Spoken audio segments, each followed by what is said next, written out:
Hi, I'm Rebecca Bradley. This is the Virtual Crime Book Club. It's Monday, the 11th of October 2021. And today we are discussing Constance by Matthew Fitzsimmons. And we have Matthew with us here today. So hello, Matthew. Hello, everyone. Thank you so much for having me. No, my pleasure. Thanks for joining us. One thing I will say, if you're watching the recording after the event, there may be spoilers ahead. So if you're thinking of reading the book, consider reading it before you watch this recording, because I think with this book, there probably will be spoilers involved, because of the kind of book that it is, to be honest. So I've written down a brief bio from Goodreads, Matthew, so I'll read that out first and then we'll get into some questions. Matthew is the author of the best-selling Gibson Vaughan series. Born in Illinois and raised in London, England, he now lives in Washington, D.C., where he taught high school English lit and theatre for over a decade. So thank you for joining us again. Is there anything else I missed out from your bio you'd like us to know? I grew up in London in the 70s. Had just an amazing, it was this huge and interesting swing. I'm from a small town outside of Chicago. I think most of you are European, so it's a very small, I come from a very small American town. And then when I was 3 years old, my father, who was in banking, was whisked off to London in 1974. And then it couldn't have had a better change of scene. I always think it's like the most important moment of my life was when, I left America and went to live somewhere else, and how different my life would have been if I hadn't had that experience. So that's me kissing all of you. Kissing up before we begin the interrogation. We appreciate it. Constance is an unusual crime novel. Where did you get the idea? That question that every author loves. No, it's a fun one because it comes from very, my first series was. It still exists, is a sort of more traditional mystery thriller series. And when I was working on the second book, one night I was playing a game with myself, which I often like to play, which is, can I take something familiar and make it unfamiliar? Can I twist it in an unusual way? And I got very basic. I was like, how could I change the traditional detective novel, just a traditional murder mystery, and do it in a way that I had never seen it? And I said, well, I tried a bunch of things and nothing was very interesting. And then I stumbled on the thought, well, what if the detective had to investigate their own murder? Could you do that? There are a couple of supernatural examples of it. Patrick Swayze's Ghost. There's a 1950s movie called DOA, which is about I think it was remade in the 1980s, about a professor who's poisoned and is dying and has to solve the crime before the poison works its way through him. But for obvious logistical reasons, it's pretty difficult to both be the victim and the detective and I thought on it, so went all night and sort of got into bed and hadn't come up with anything. I was okay, I'm not that clever, I don't have anything.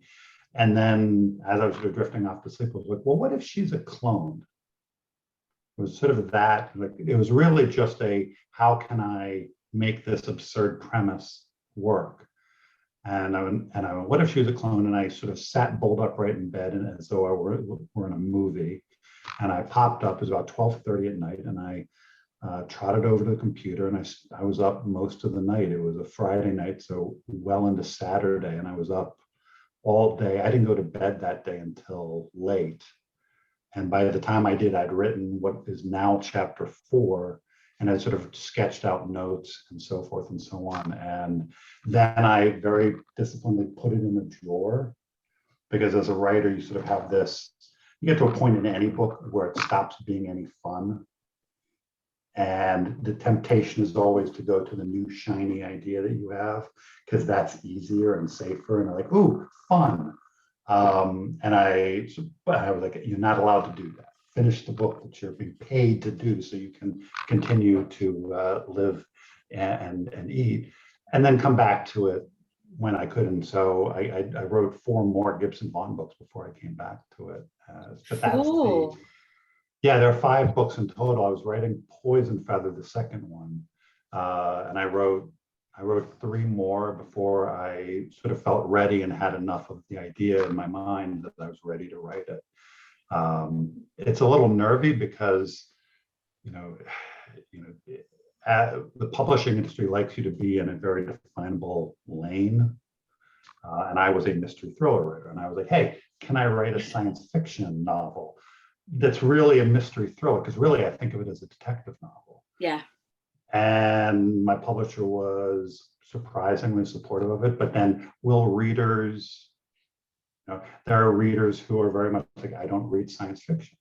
And there are science fiction readers who don't read mysteries. And people often have very defined notions of what they like. And I was very nervous about it. It's like, what if I write a novel that is in 2 lanes? Will anyone come to the party? Will anyone go on the journey with me? Or am I writing myself out of a career? So, which may sound very dramatic, but that's how I am. So I apologize for that. What has been the reception to it? I think overall positive. It's been well reviewed in the publications that have reviewed it so far.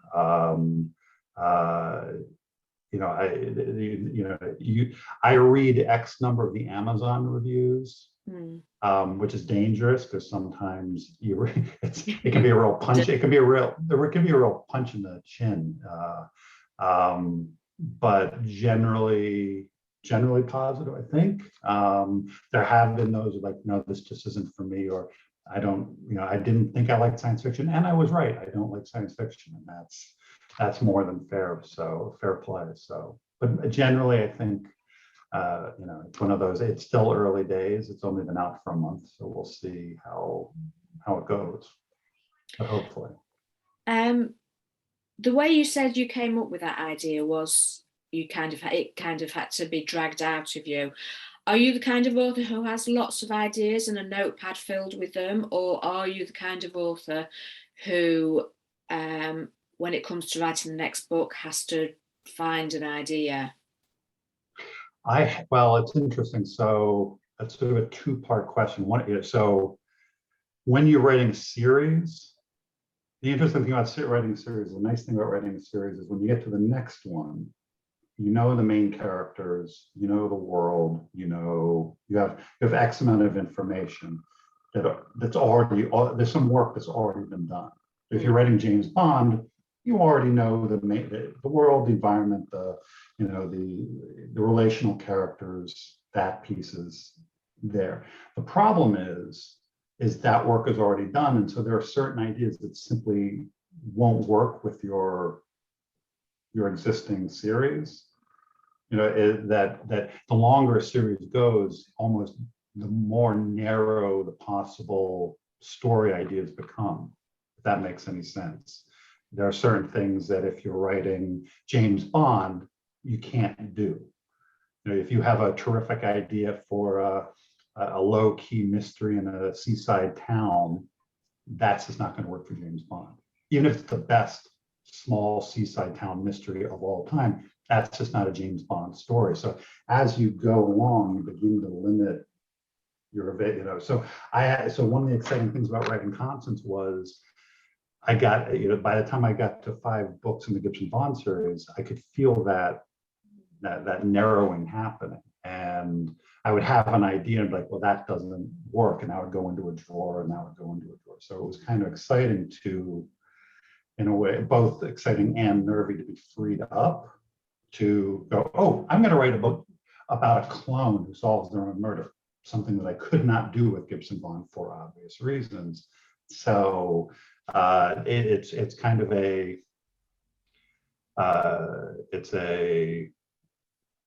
it's a double-edged sword. Like there's a great positive when you're writing a series, and then there are some limitations to it. So I'm both, for lack of a better word. With the Gibbs and Vaughn series, it was sort of each book was like I needed an idea, while I was also generating ideas for other things should I be given the opportunity to do it. And Constance is sort of the first one of those that I've had the freedom to do, and hopefully there'll be others from me. That's great. Constance is a very science-led book. Did you have to do a lot of research? I did. For me, I do read a little science fiction. I did as a child. It's not a genre that I read a great deal of, but I have an affection for it.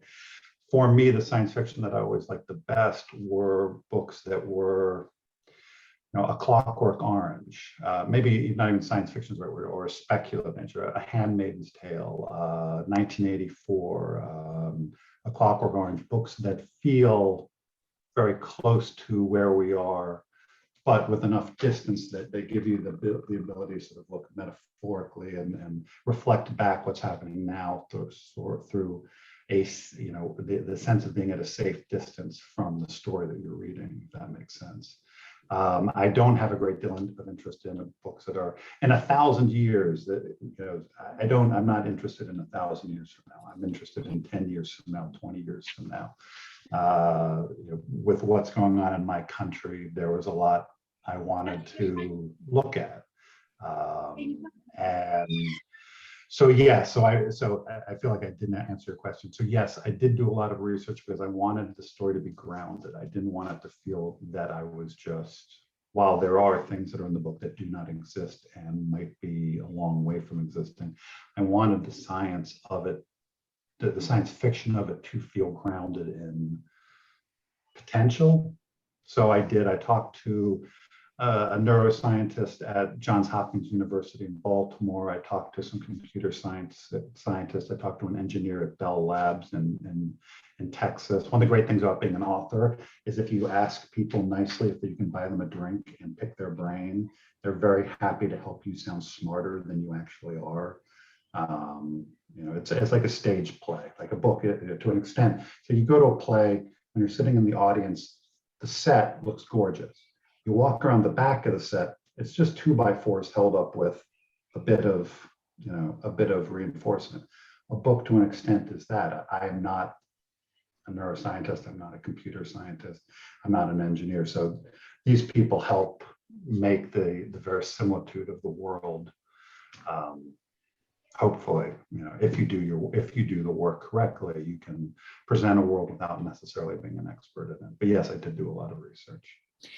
It sounded, when you were reading it, very realistic and plausible.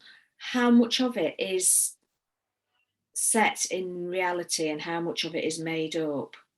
So the engineer at Bell Lab, in terms of things that the speculation about automobiles and the way that batteries and electric cars might work, that came from a much smarter fellow than I at Bell Labs. He said, the limitations with electric cars are the batteries and charging them. And he said, I wouldn't be surprised if you got into a situation where you pulled into a petrol station, or what the equivalent would be, and they just swap out the batteries. That sounds perfect. Yeah, I mean that comes from someone who has a PhD in engineering. He's 32 years old, and I was like, tell me, what are some cool things that might be around in 20 years? And he just started rattling things off, and I want that, because that felt very plausible. As far as the cloning piece goes, we could already clone a human being anytime we want to. In the United States, we clone human cells every single day. Stem cell research,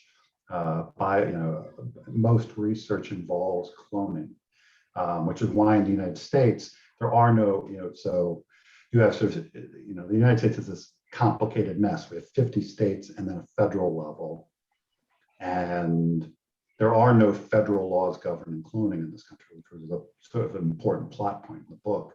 So at the state level, there are states that ban it, and there are states that allow it. And so the human cloning piece, already possible. The uploading of human consciousness, that is in progress that can't be done, but they are. It kind of startled me the degree to which work on mapping of the human brain and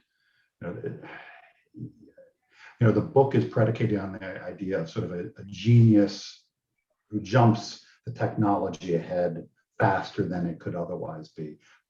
So in 20 years, no, I doubt it, but I'm not even sure in my lifetime, in our lifetimes, but it's something that they are definitely working towards. And then whether or not they can combine those two technologies and both clone a body and insert a consciousness into it, that's above my pay grade. And at this point, not feasible, but the various pieces of it are in gestation.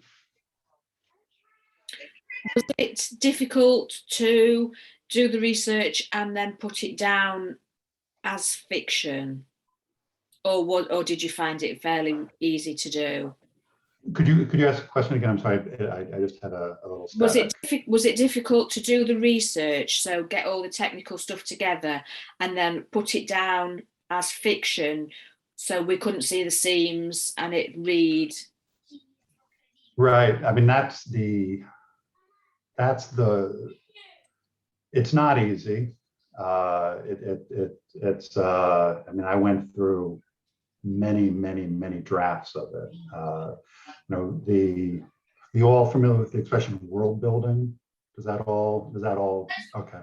So it's I almost subscribe to something which I would call the iceberg theory of world building, which is an author will do an enormous amount of world building. Take two famous examples of it. Take the Game of Thrones books and take the J.K. Rowling Harry Potter books. There's an enormous amount of world building that goes into those. How much of it the author chooses to show is really the trick of it. Is too much, and you begin to bog the book down. I think we probably all read, if you read in genres that rely on world building, authors can become very enamored and well, I did all this work, and now I'm going to show you all of it. And we're not just going to stop the book for 40 pages while I talk about the cooking in my invented world, or how the clothes get made, or whatever personal rabbit hole the author went down and doing all of this world building. And that can run the risk of you basically starting to flip pages from, wait, where did the story go? Come back and actually give me the story. Because there's only after a point that all of that detail is going to lose interest to 90% of the readership. So to me, it's what I would call the iceberg, which is I did this huge amount of research and I'm only going to show you that 10% above the surface. But you'll feel, if you do it right, the reader will feel that other 90% lurking under the surface. That gives the 10% that's above solidity and make it feel real. So there's a lot of show and tell going on. It's like I want to show you enough that you feel it, but don't tell you so much that you become bored and go, all right, what's my next book?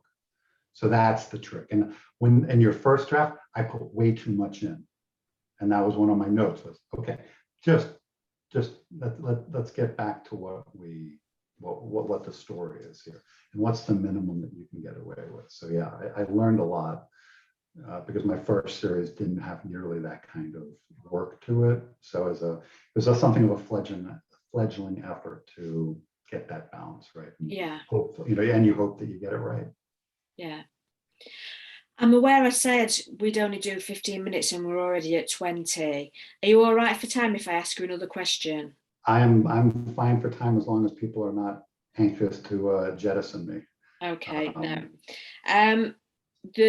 I've got another few questions, but I won't ask them all, to be honest. How you wrote it was a female protagonist. Yeah. Look.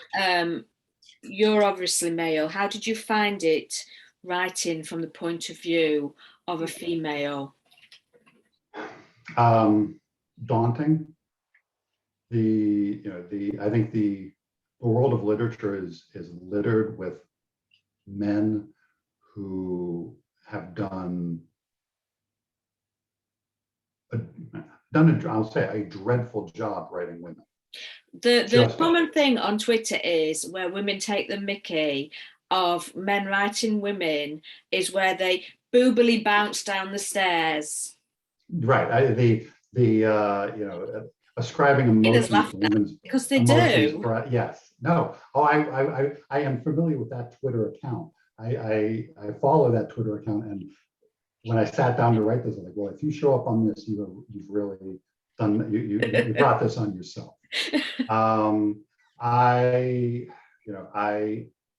When I realized that the lead character of this book should be, so there's an earlier version of this book where Con is pregnant. Yeah. And I would, and when I decided that that was too much for what I was trying to do with the book, she remained a female character. I don't know,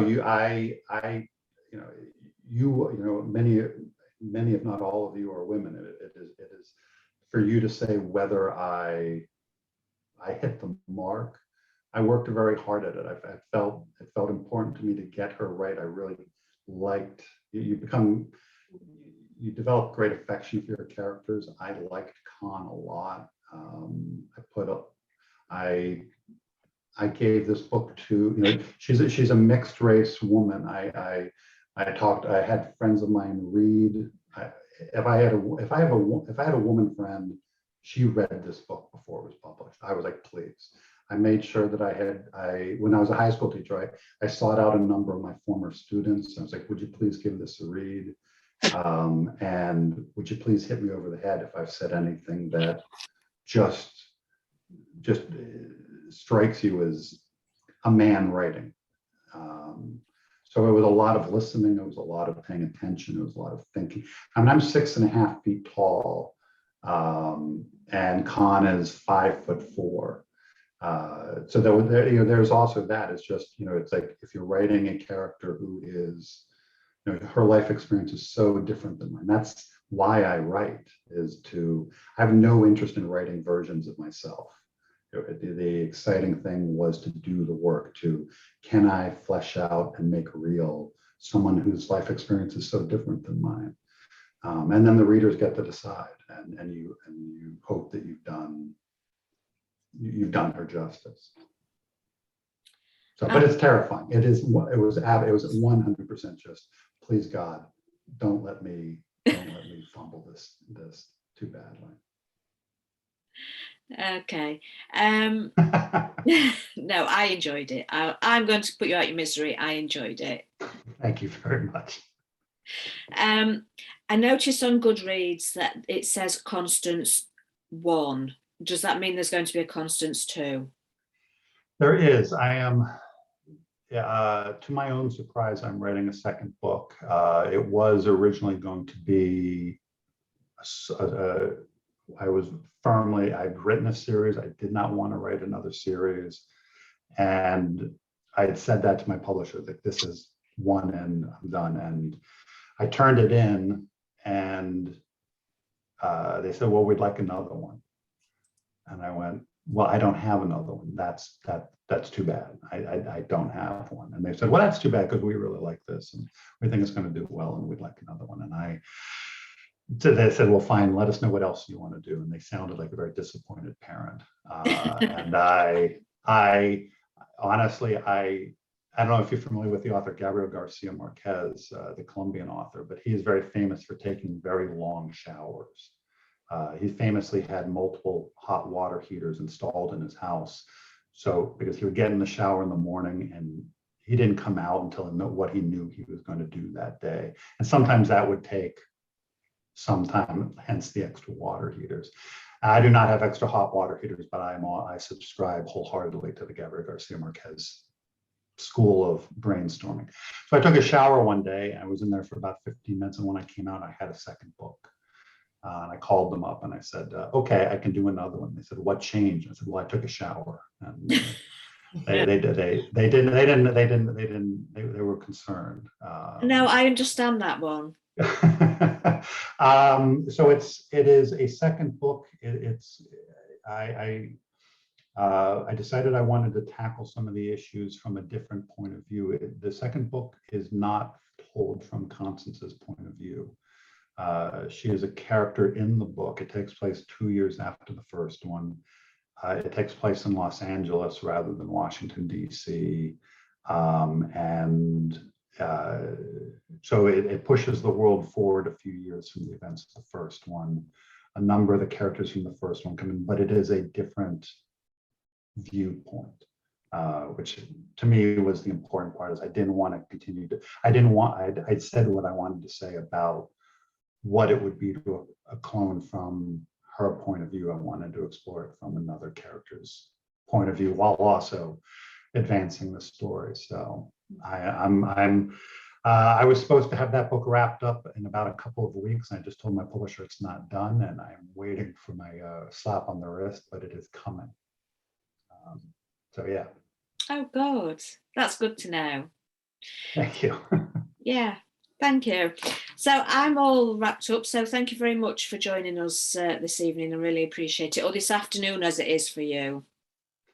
Really, thank you so much for asking me. This was all of you. Thank you so much for reading and inviting me to come on. I hope I didn't blather on too much. But yeah, if and when chance comes out and you are all interested, I would be delighted to come back and talk again. So until then, be really well. Have a good fall and happy holidays. And I will see you. I'll see you again, I hope. Yeah, you too. Thanks very much, Matthew. My pleasure. Thanks a lot. Thank Bye, you. everyone. Bye.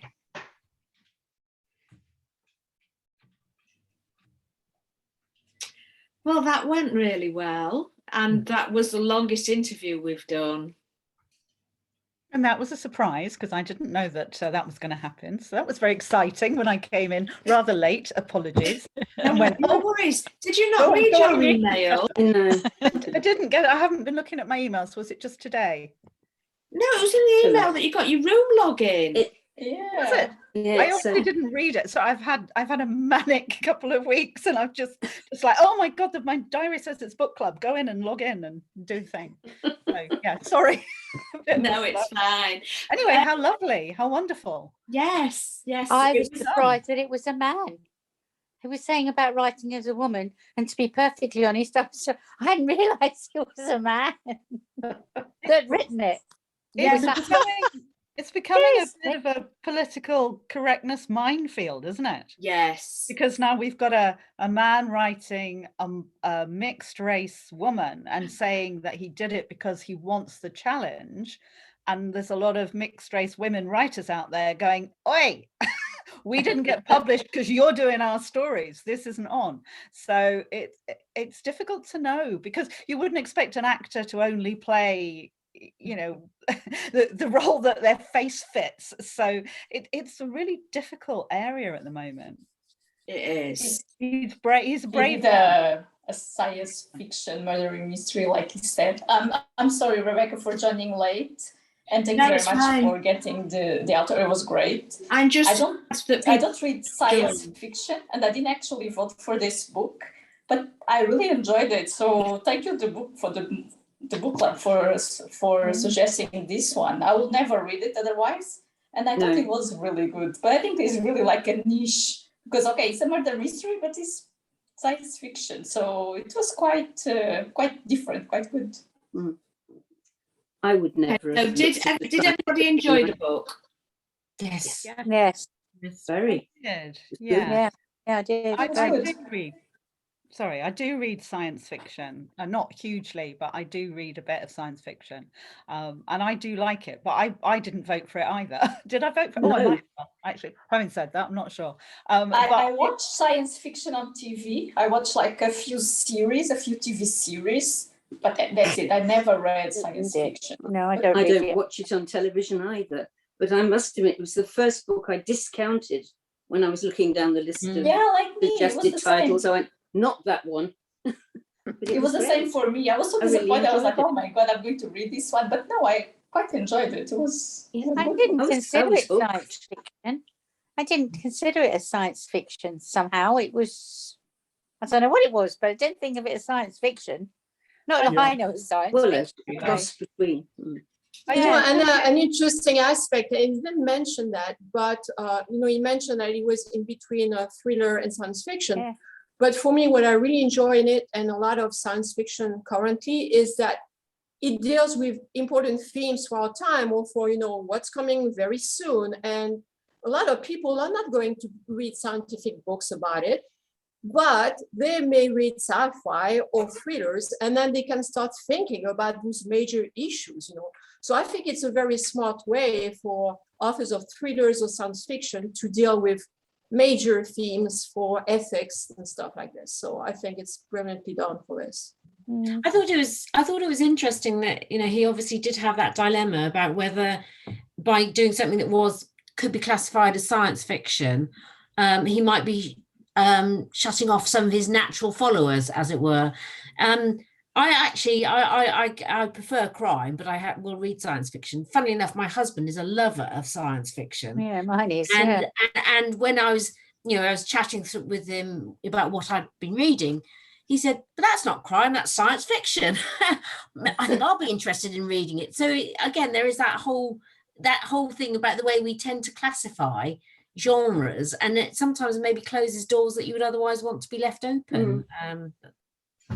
I do think nearly all books are crime books. It's just a question of which subgenre you want to put it into, because there's very few books that don't have some crime in them. It's just a question of weighting, really, how it's weighted. But the idea, I was really taken with this idea of cloning, and your question, Rebecca, was a very good one about how far away are we technically from being able to do this? And when he said about cloning, it's been, obviously we all know it's been around for a long time in some degree. And then that's kind of the downloading into synthetic bodies. I mean, that's a sci-fi idea that goes back to the 30s and 40s. And yet, as far as I know, we're still not there yet. No. So, in our lifetime, maybe it may take another. But what he said was so well targeted that all of these big events tend to take a coming together of genius at the right time, in the right way, to take a big leap forward to make this sort of thing happen. And then, of course, the dilemma is it a good thing? Should we let it happen? And America is wonderful for the way that the law is fragmented across the states. And I think he absolutely nailed it. I mean, as a science fiction fan of not all science fiction, but things that affect the human condition, if you like, I love. The Handmaid's Tale particularly was, one of my favorites, because they just make us think about what is it we are doing, and how is it going to affect us, and can we stop it, even if we don't want it to happen? Can we stop it? And if you ask somebody who is 12 or 15 or 20, do they think the same as me? I mean, I'm in my 60s. And what's important to them is very different to what's important to me. So it's kind of scary and wonderful all at the same time. But I think as an author, obviously he can put his point of view on it. And I find that fascinating, which is why I do read this. Well, just look how far science progresses we're all my age or old. No, sorry, Emma Louise is very young. Not very. My age or older, but sorry, Emma, you're not. I'm 36, so maybe not as young as you think. Baby. You are still a lot younger than me. I'm at 50. Okay. But when I was at school, and young, things were very basic. And look at us now; we're walking around with a mini computer in our pockets, and look what it can do. So the advancements that have been made. I was watching a black and white telly and playing with a video game that had 2 sticks that went up and down like that in black and white. Hey, I remember that. I remember before that. Well, we didn't even have that. Back in the early 80s. Let's remember before television. Yeah, no. Back in the early 80s, I was working for what was then the Southern Electric Board, and I had to visit what was the computer centre which is based down in Havant then, and it literally, the computer centre took housing the computer. It took up several buildings, and I've often thought, but reflected back and thought, my phone has more computing power in that tiny phone than was contained in the whole of that building. It's you think when incredible. Your phone has more than sent the people up to the moon. I was just about to say that. I mean, our individual iPhones, not the most modern ones, are more powerful than all the NASA equipment that sent men to the moon. Rocket that they were in that went to the moon. That is amazing. I mean, the whole thing. My father had a computer, and it, like yours, it filled up rooms. Yeah. Well, rooms. It was a huge basement. You had to have special. Well, everything was laid on specially. It isn't half as big as my individual my phone. The fact, what it could do. And at the time, it was running about half of medicine in Britain. But isn't it interesting that it sort of took the COVID pandemic to get a lot of people on to communicating the way we are now, even though the technology's been there for a long time. And I wonder if the same thing will happen with cloning, that it'll be something that physically damages our bodies that can't be rectified or has an ongoing issue, that will force the change of, is it possible to put somebody into a false body? And and I do often think that is a sort of a push for it, which is why it's really interesting again to read the sci-fi point of view that puts all the what ifs in. There is a book. There is a book, Wendy, that does that exact thing. A virus wipes people out physically, called Lock-In by John Scalzi. So they have to have synthetic bodies. So if anybody wants to read a science fiction crime novel, that's Crime Again. Yeah.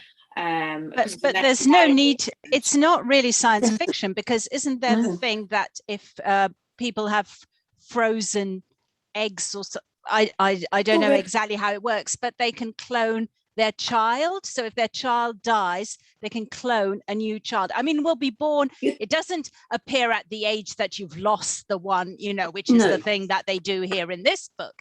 But you can clone somebody so that the child will be exact replica of the child that you lost. And the ethical dilemmas with that are already starting to emerge. And I thought this ethical dilemma bit, that they started it off as a way of recovering soldiers so that they could fight, that it was for the military, and then it becomes something that's really only for the very rich. I thought that was really, really interesting. Jackie, it's very credible, isn't it? It's sort of, it feels like it's organically grown in society. I mean, I think he placed it so well, and must have done so much research and have such an understanding of how people work to make that feel so real, as though that was a perfectly normal alternate to what would to what we have. Jackie, therefore the suspicion. Sorry. No, Jackie, what is your take on it? Jackie being a doctor. There's already a lot of things going on in those fields. I mean, ethically, it's very difficult, but currently, I mean, yes, what they do with stem cells is mind-boggling, and we do already clone, make another person in order to almost spare part surgery. And if you think about it, there was a Jodie some. There's a well-known book where basically, I mean, cloning would be good in order to be able to make repair another one, and it is happening already. I didn't know that. And we are growing at body parts, and we are growing, it's not a big leap to actually go to a person, but the problem will be, of course, that I think it's going to help with space travel. We can't do it quickly. Yeah. Okay, what about the legal side then? Because what I found was interesting. It's ethics and the concept considered for lawmakers in the book, the homicide-suicide deal, when the killer who then commits suicide returns as a clone and doesn't remember their plans. Do you think they should be tried for murder? I declare an interest here because I did a degree in law, and I remember for my criminal law, I think you have to have intent, and if you haven't got that criminal intent, I don't see how you could be found guilty of murder. And if are you the same person or not? Well, that's the question you've got to ask. It stopped me dead when I read that bit. Absolutely stopped me dead. I was like, oh my God, yeah. Could the person commit a crime knowing that that person's going to come back and then can inherit thousands, millions, whatever? It did make me really think, and I get the intent. But I suppose the crucial point, as Rebecca says, is it the same person? And therefore the fact that if you are the same person, the fact you just don't remember the intent you had at the time, possibly. Yes, it's a very interesting question.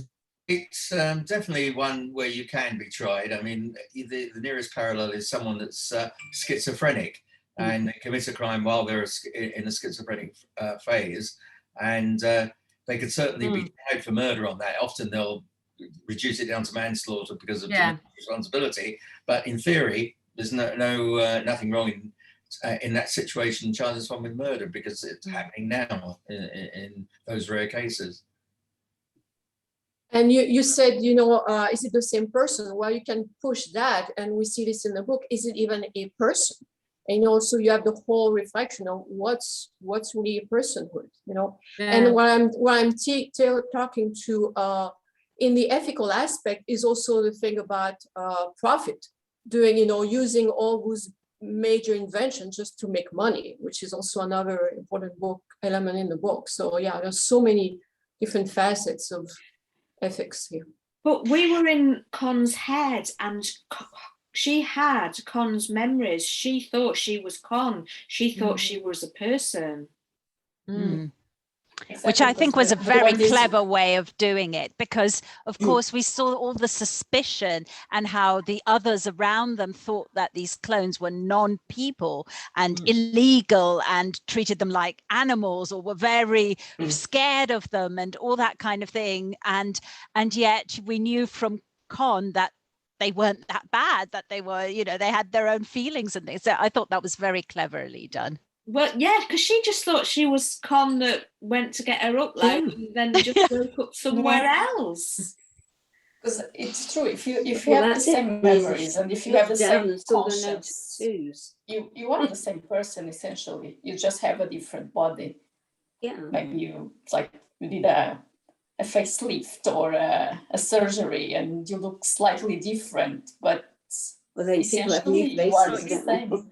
So following that chain of thought, then, if you had committed a murder, then you would be completely within the legal. I think it's like when people plead for temporary insanity or something. They don't remember the crime, but they were responsible. There was something in their mind that made them do it.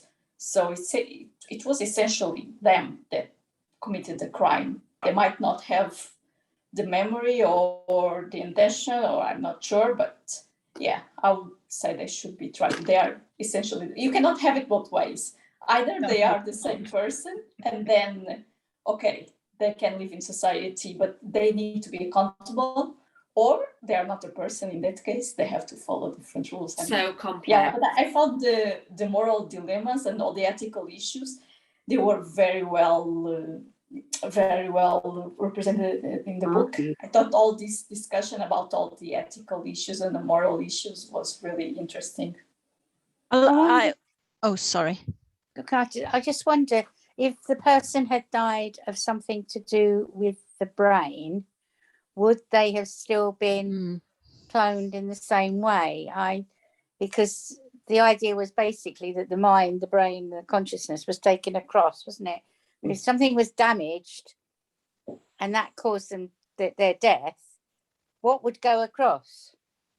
They would probably just go to the earlier. That's why they ask them to upload every few weeks, right? So they would just go to the previous version that was like 3 weeks old or a month old. Yeah.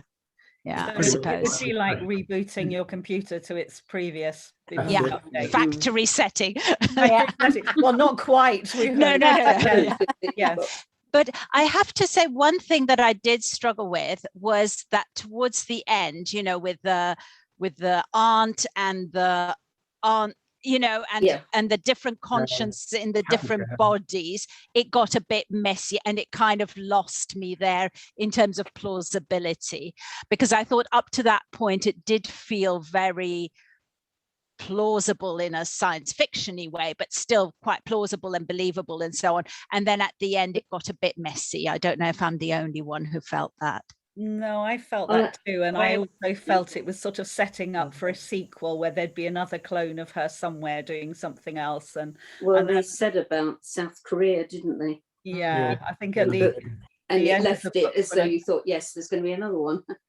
I think when I finished it, didn't it come up and offer me the option to buy the next one, or did I?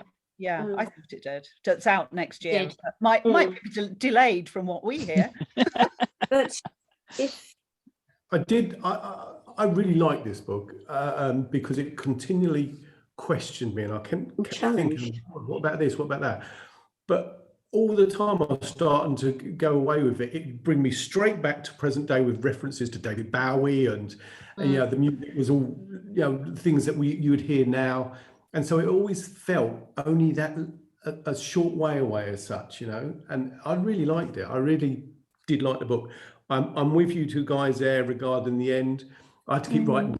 Was it Abigail? Abigail. Yeah. There was so many switches over, but I really liked it. But the thing I disliked the most was when Peter was killed. Yeah, I quite liked that chap as a character. He was lovely. Yeah, absolutely. He was my favourite. He was like, oh my God, they could have kept him. I wanted him to come in and save the day, sort of thing. Yeah, I thought he was going to. Yeah. What did you think about the title of the book or the name of the main character? To me, it was a reference to constantly being there, maybe, or you know, it's got many meanings or a couple of meanings. Do you think that Con should have done anything differently?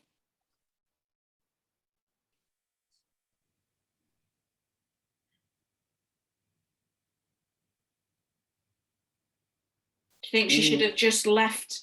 Because she woke up and started to investigate her own lag, didn't she? Yeah.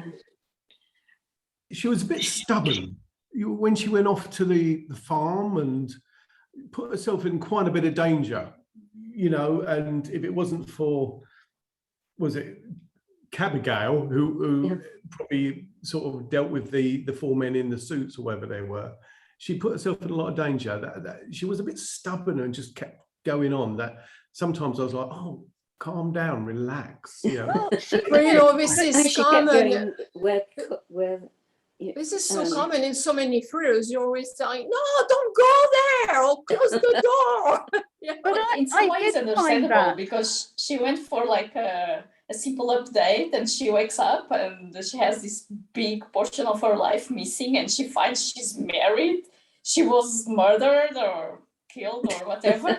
So yeah, she wants to investigate. And one of the most characteristics of all is avid curiosity. Yeah. And I just felt completely right that somebody who woke up, as you said, in that position with this big gap where huge life-changing things had happened, never mind death, but you know, all the other things that she discovered, you would not leave that alone. You could not leave that alone. How could you just say, no, never mind, I'll go off and have a different life?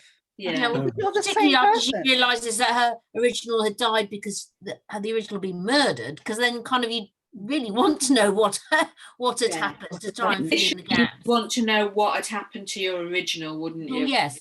Yeah. Well, apart from anything else, to work out whether you were at some risk yourself. Presumably. Yeah. So bearing in mind, people have commented that they were confused with Abigail and Cabigail. Were you satisfied with the ending at the compound? Yes. Yeah, I like where she inherited what she thought was going to go to her aunt, because her aunt would have been her. Yeah, I thought that was very clever. Yeah. That the aunt thought she would be her, so would she would be the final version. Yeah, brilliant. Very, very well thought out. That's clever. Yeah. Yeah, I thought that was clever. Do you think it could have ended any other way? Well, they could have all died and been no more clones. That would have been the end of it. I was expecting a bit something like this because, often when you start with a theory or a plot, a book, you think either or, and it was neither. It was a third option, and I thought that was very smart. Meaning, it's never mind. I pretty much worked out earlier that Abigail was still in the background. I thought that was going to come up, I must say, sort of halfway through the book. I thought, because it kept looking at Vernon Geddes or the other lady who was trying to take control, and it kept spinning you between them. But I thought, no, there's something else. And I just kept thinking, I wonder if she's sitting in the background somewhere, and it proved so, or a version of her. Who knows? Because she understand how you could have two totally different versions of her at the same time. Why, Abigail and Cabigail could be so different. I found that quite confusing. That was the one bit that really worried me about the book. I think we were told at the beginning. I got slightly surprised or confused maybe when initially when they fetch up at the compound. Cabigail and Abigail are almost about to try and take each other out, and then they reach an accommodation, which I thought I'm not quite sure whether I found that quite as convincing as it but as I say, I mean, he obviously had to have some strategy to end up with just one for Con to essentially deal with. They were essentially the same person, but at the same time, Abigail was a very competitive woman, so she was actually in competition with herself. So I think probably this character of hers was so strong that she was actually in competition with herself, but at the same time they were the same. So yeah, I also found it confusing at the end, and multiple personalities. I wasn't sure, but I think it can be kind of justified. Who here would sign up to the cloning program if it was offered now? If you were offered a clone if you died? No. No. Well, I'm not sure I'd do it if I was coming back in my 60s. Maybe if I could come back with my 62-year-old brain and come back as a 20-year-old, possibly. Yeah, that sounds good. The same for me, with a better version, a younger version. Yeah. Yes. No takers then. We're all going naturally. Yeah. Yeah. I've just decided not to go at all. All right, that's a decision. A good one. And yet you'd all probably quite happily sign up to stem cell treatments. The fact is, one of me is more than enough. Oh yeah, could you imagine another Lynn? Oh God. I thought stem cells were just removed from people, Jacqueline. We actually grow things using stem cells, yeah. But I thought they were just cells removed from They are. people. I didn't think there were anything cells, sinister. but they can turn into anything. Right. And China has some very, very developed experiments in that field, actually. I discovered this when I read the Walter Isaacson book on Jennifer Doudna, you know, who found the CRISPR technique. So he has whole chapters about what's going on in China. And yeah, we are very advanced. We have no idea here, but very advanced. Right. I know that they can be very useful, but I don't know enough about them. No. But if you think, how many years is it since you know, the cloning of animals? Dolly the sheep. You know, things have just moved on at such a pace.